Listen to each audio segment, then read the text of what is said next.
Hi, I'm Heidi from Happiness is Homemade, and today I'm going to walk you step by step through the process of creating your own personalized name puzzle.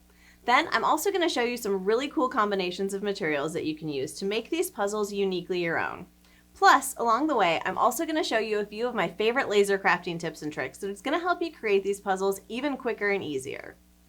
I'm going to be using my X-Tool P2 laser for this project, but you could use a Glowforge or any CO2 laser. You could even use a diode laser with some, but not all of the materials that I'm going to be using today. To get started, I'm going to make a basic name puzzle using 1/8 inch MDF for the backing, 1/8 inch pre-finished cherry wood for the top, and 1/4 inch birch for the alphabet letters. These name puzzles are super popular and they make really great gifts. And they're also typically hot sellers too, so if you're looking to sell your laser craft projects, this is a great idea. All right, you ready to get started? Let's do it.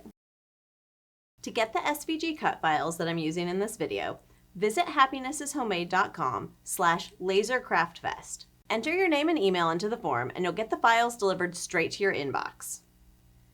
I'm using the X-Tool Creative Space software here, but the process is nearly identical for other laser software as well. So even if you're using a different software, you should still be able to follow along easily. First, go up to Image and open up the file called Name Puzzle Backing. This will open up two rounded rectangles. One of these is going to serve as our puzzle backing, and the other is going to be our top layer of our puzzle. Next, go back to Image and upload the Name Puzzle Alphabet file.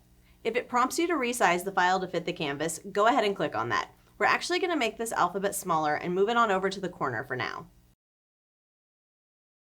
I've already taken this alphabet and I've rounded the corners of the letters just a little bit so that there aren't any sharp or pokey edges for little hands. For my puzzle here, I'm using the name Jaden, so I'm moving the letters that I'm using into the top rectangle, and then I'm going to delete all of the unused letters. Next, use the Align tool to line up all of the letters, and then use the Distribution tool to make them all evenly spaced apart. Now, even though you can see here that the letters are all evenly spaced, the shape of the A right next to the Y makes it look like there's a little bit more space in between those two letters, so I'm going to shift everything over to the left just a touch so that it actually looks more even to your eye. Now that everything is positioned, I'm going to group all of the letters together so that we can adjust the size of everything all at once. I'm making my letters large enough so that they fill about 3/4 of the puzzle height. That's about 3 inches high for my sizing here. As you can see, the letters overlap the edges of the rectangle, so you have a couple of different options when it comes to sizing. Now personally, I like it when my puzzle backing is about 4 inches tall and around 8 to 12 inches wide because that works well with a wide variety of names and it really creates nicely sized puzzle pieces. But of course, if you're dealing with a really long or a super short name, you're going to probably need to resize this backing piece. So for Jaden here, I can either extend the backing to fit the name. You're going to need to go up and unlock that aspect ratio so that you can change just the width without changing the height. Or I can shrink the name down to fit the rectangle.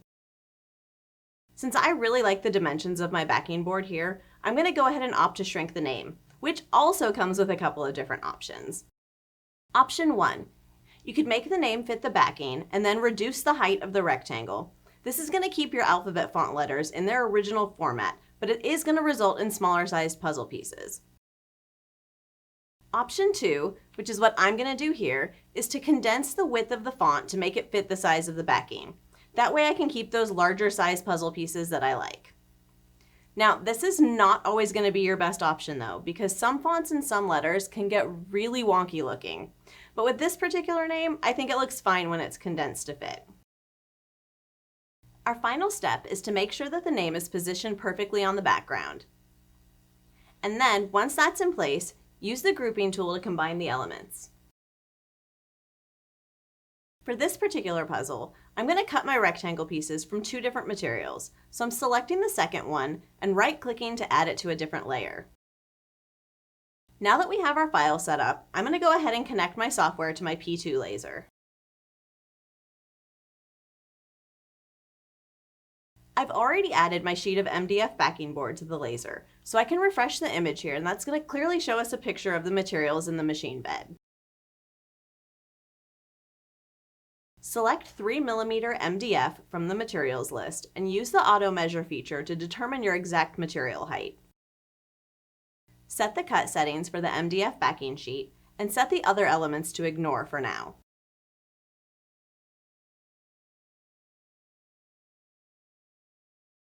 The MDF sheet cuts like butter in the P2. It's so quick and easy.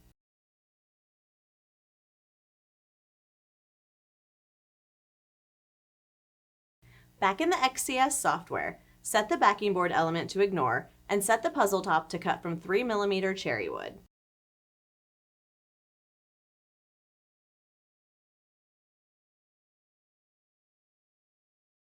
My finished cherry wood came pre-masked, so I didn't need to apply any additional masking to protect the surface. The P2 has a built-in air assist, which helps to reduce the risk of charring or scorching, but I do still typically mask many of my materials, particularly if they're going to be visible on my finished project.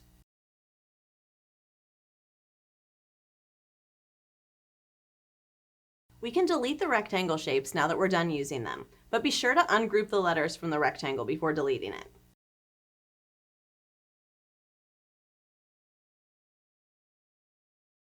Set the alphabet letters to cut from 6mm walnut wood.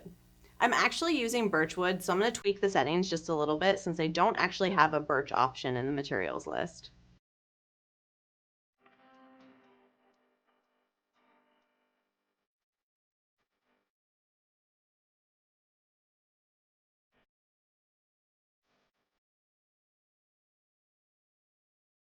Now that all of our layers and pieces have been laser cut, it's time to decorate and assemble our puzzle. Now, I'm going to leave this backing board as is just because I want to demonstrate the most minimalist version of a puzzle that we can make, but you do have the option of painting this, or you can even use Mod Podge and some scrapbook paper to give that a decorative pattern. I am, however, going to paint these puzzle letters here so that they stand out. We've got 6 letters here, which makes for a perfect rainbow color pattern, my favorite. Before I paint the letters, I like to wipe them down with baby wipes, and that's going to get rid of any dust or residual char along the edges. When it comes to painting, you can opt to do this in any way that you like. A paintbrush, spray paint, just paint the tops, paint the front and the back, paint the sides, whatever you want. For me, I like to just paint the tops of the letters, and I find that the easiest way to do that without getting paint onto the edges is to take one of these cosmetic sponges, dab it in your paint, and just gently dab it onto the surface of the letter. The thin coats of paint dry really quickly, so it doesn't take very long to paint everything with multiple coats of color and have them looking really nice. If you do get some of that paint on the edges, just grab another baby wipe and wipe it off while it's still wet. Once the paint is completely dry, I typically also like to add a clear sealer to the letters, and that's going to help to protect the paint and keep everything neat and clean. Now, all you'll need to do is add a little bit of glue to the back of the puzzle topper and glue it to the backing board.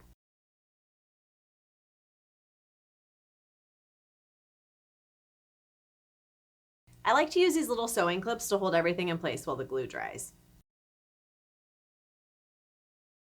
If you have letters like my A and the D here that have middle pieces, here's how I deal with those. Place those puzzle pieces into position and then add a small amount of glue to the backside of the middle pieces and place them into position. Sometimes it helps to use tweezers if you're dealing with really small pieces. Allow those to dry in place before removing the puzzle pieces. That way you know that everything is going to fit together perfectly just like it should. Ta-da! This turned out so cute.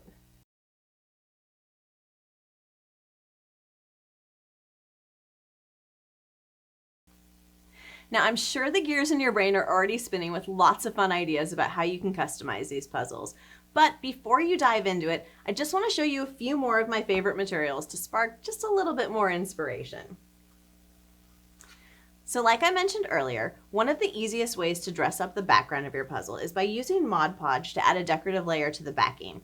This can be done using scrapbook paper, fabric, family photos, or pictures of your favorite places, anything you can think of. These puzzles here were both made with Mod Podge and scrapbook paper, and I opted to use a 1/4 inch thick clear acrylic for the alphabet letters. That way we can really show off that pretty background underneath. But it is also fun to make the letters out of a solid wood or acrylic too. That way you'll get a fun pattern surprise every time you lift up the letters. So another way that we can create this same pattern background effect, but skipping the Mod Podge, is by using a backing board that's created especially for sublimation. Now, if you're not familiar with sublimation printing, it is a super cool process. This fun printing technique involves turning sublimation ink prints into a gas using heat and pressure. The gas is then going to penetrate the fibers of a polyester substrate, such as the coating on our Unisub Sublimation Board here, and permanently bond with it. The design will actually become a part of the material. It's really so cool. So with my sublimation printer and my heat press, I can easily print out photos or designs and transfer them directly to the surface of the sublimation board here in just a few minutes. To begin, I'm turning on my heat press to get it heating up. We want it to reach 400 degrees Fahrenheit before we press our sublimation board. I printed out the design that I'm going to use for our puzzle backing. When working with Unisub hardboard, you want to mirror your design before printing. Simply place the sublimation ink print face down on top of the Unisub board. I've already cut this backing board to size with my laser, and secure it in place with heat-safe tape. Cover the top of everything with a sheet of butcher paper to avoid any ink seeping through the print and onto your heat press. Then, press everything for 70 seconds. How awesome is this? You could transfer virtually any kind of print or photograph. You could use a single image, multiple images, whatever works best with your project. Now, I went ahead and cut the puzzle top from a sheet of 1/8 inch birchwood, and I cut the alphabet letters from 1/8 inch acrylic. I would have preferred to use 1/4 inch acrylic, but I didn't have any on hand in this color, so I cut 2 sets of letters from the 1/8 inch, and I'm going to glue them together. First, I'm painting the birchwood a solid color that complements my pattern background. I like to use a color with some high contrast so that the pattern will really pop. Then I'm going to set that aside until it dries completely. While that's drying, I'm using acrylic cement to glue together the alphabet letters so that they'll end up being 1/4 inch thick. The acrylic cement sets up pretty quickly, but to keep things in position and avoid any shifting around, I like to use those same sewing clips to keep everything in place. Once everything is completely dry, you can go ahead and glue the Unisub backing to the puzzle top and then add the letters.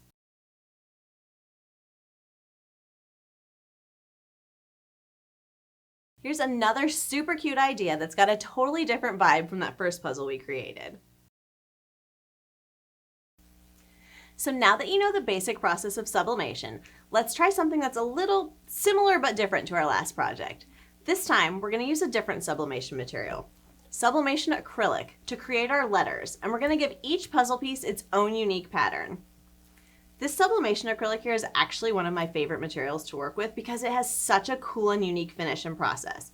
You actually sublimate onto the back side of this board, which is white, and then the image shows up through the clear finish onto the other side. So no need to mirror your images when working with this one.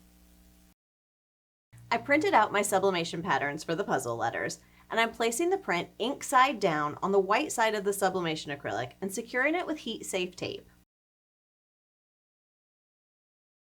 When I set up my file for this project in Creative Space, I noted the dimensions of each alphabet letter, and then I used those sizes to size my pattern swatches. That way, I'm able to create my puzzle pieces with minimal waste. For this material, I'm pressing it at 365 degrees for 110 seconds.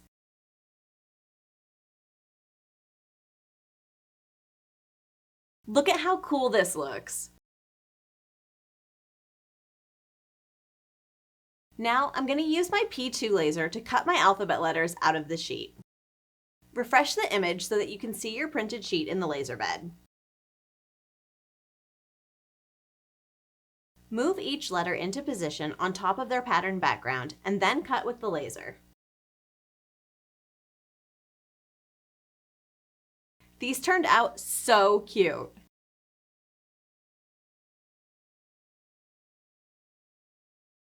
For the top of the puzzle, I'm using a sheet of pre-finished whiteboard that I thought would help the pattern stand out nicely.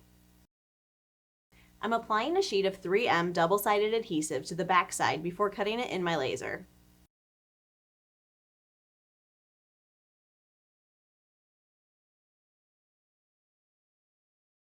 For this puzzle, I cut the backing board from MDF, and then I painted the different sections in different colors that coordinate with the puzzle piece patterns.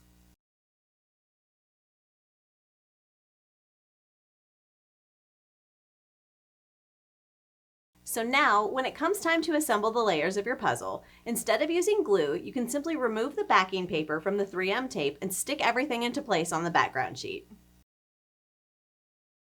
I do want to note, however, that this is a permanent adhesive and it sticks very well the first time. So you really want to make sure that you have everything perfectly lined up before you push it together.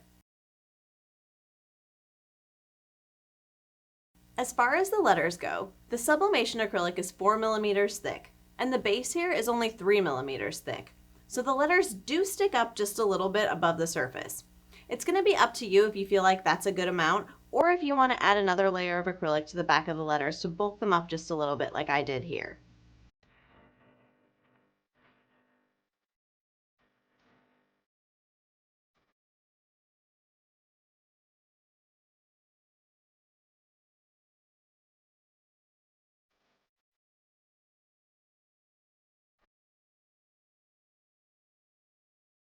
If you love the look of the pattern backgrounds or alphabet letters, but you don't have a sublimation printer, or you just don't want to spend extra time fussing around with Mod Podge, I have just the solution for you. Allow me to introduce you to one of my most favorite materials on the market.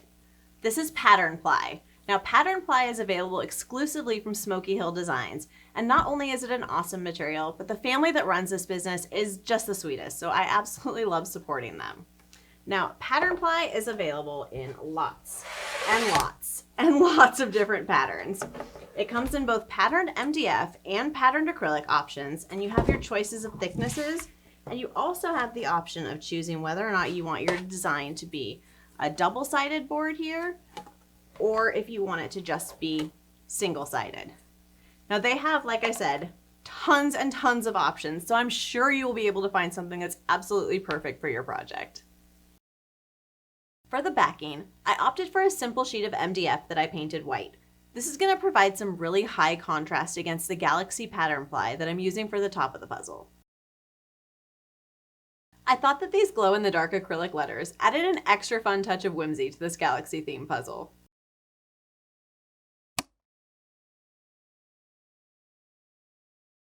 It turned out so cool. Pattern Ply is an amazing material because it works really well for all of the parts of the puzzle. The backing, the puzzle top, and even the alphabet letters. It's a triple win all around. If you're feeling artistic, you can even paint your own sheets of acrylic, wood, and MDF to use in your puzzles. The only limit is your imagination. So now, as you can see, there are many different ways in which you can customize and personalize your name puzzles. And not only can you experiment with different materials combinations like we did here, you can also play around with different colors, different patterns, and even different font styles as well. There are so many different options. So now I want to know, which one of these puzzles was your favorite? Let me know in the comments below. And if you have any other questions about this project or any of the materials that we used today, you can leave those in the comments as well.